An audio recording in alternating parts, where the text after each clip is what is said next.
Nous avons vu qu'il est interdit d'utiliser pendant la fête de Pessah des ustensiles qu'on utilise toute l'année. Précisément, des ustensiles qu'on utilise à chaud avec des aliments dits chametz, de la farine, des pâtes, des gâteaux, du pain, du couscous et tout autre produit contenant du chametz, si ils ont été préparés dans des ustensiles à chaud, des casseroles, des couverts, des mixeurs, etc., l'ustensile a absorbé le chametz, on ne pourra donc pas l'utiliser pendant Pessah, puisque la deuxième utilisation va faire que le chametz va être extrait des parois de l'ustensile, et dans notre plat, donc même si on va faire par exemple pendant Pessah du riz, pour ceux qui mangent du riz, on ne peut pas faire cuire du riz dans une casserole où au préalable on avait fait des pâtes, puisque la cuisson du riz va extraire l'absorption de l'ustensile, et cette extraction du chametz va se mélanger dans notre plat, ce qui constitue un interdit. Pour cela, le mieux, comme nous avons dit, c'est d'avoir une cuisine kasher les Pessah avec des éléments propres à Pessah.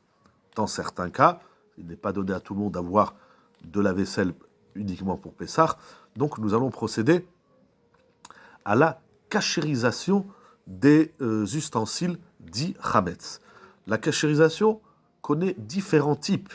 Il y a le liboun, il y a la hag'ala, essentiellement, c'est-à-dire le liboun, c'est tout ustensile qui a été utilisé à chaud directement avec le feu.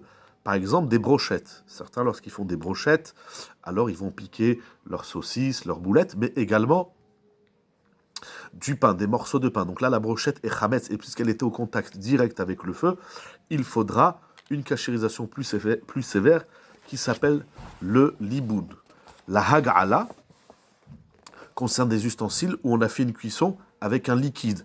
Par exemple, dans une casserole dans laquelle on a fait des pâtes, donc on a mis de l'eau, on a mis les pâtes. Là, il faudra kashériser l'ustensile par la hag'ala. Qu'est-ce que va opérer donc le liboun ou la hag'ala? L'opération de la kashérisation, c'est d'extraire le chametz de l'ustensile, et de ce fait, l'ustensile n'est plus considéré chametz, et on pourra l'utiliser pour Pessah. Lorsqu'on kashérise un ustensile par la hag'ala, il faudra le nettoyer au maximum. Le nettoyer du gras, de la rouille, ou de s'il y a des étiquettes qui sont collées dessus, etc. Il faudra nettoyer complètement, à fond, comme on dit, l'ustensile, la casserole, le plat, le plateau, etc., afin de pouvoir le kashériser. Lorsqu'on kashérise avec hag'ala, ça veut dire qu'on va prendre un ustensile, on va faire bouillir de l'eau, et une fois qu'il y a l'ébullition, on peut introduire à l'intérieur les ustensiles à kashériser. On n'a pas besoin de rentrer l'ustensile entièrement. Il y a par exemple, si vous avez un grand plateau qui est chametz, vous allez rentrer dans la casserole, mais il faudrait une casserole plus grande, ce qui n'est pas toujours facile et évident.